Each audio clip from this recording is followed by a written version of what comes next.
And so now we're taking, positive role models or potentially positive role models, locking them up, not helping to fix folks, not training them, improving life skills so they can go back into the community and people can carry that on. That's white, black, Hispanic, doesn't matter which community. John, we've spoke for the last half hour or so about different ways to let people out of prison, right? Whether it's on the front end or the back end.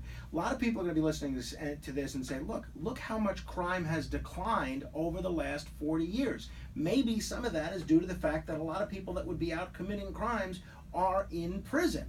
What reassurance can you give the law-abiding, listening public, those of you that are law-abiding, that if some of these things are implemented, less draconian sentencing guidelines, parole, reduced sentences for certain nonviolent drug crimes, that we won't see the bad old days of the 60s and 70s come back?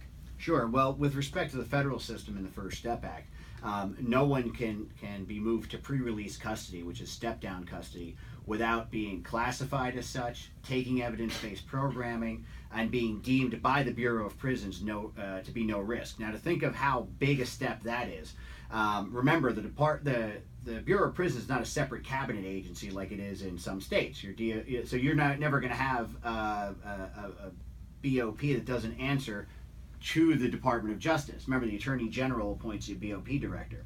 So law enforcement really has a monopoly here, which I think should put your listeners at ease. In other words, federal agents are the ones who do the arresting, federal prosecutors are the one who prosecute and put away, and then the BOP, which is an arm of the Department of Justice, the answers to the Attorney General.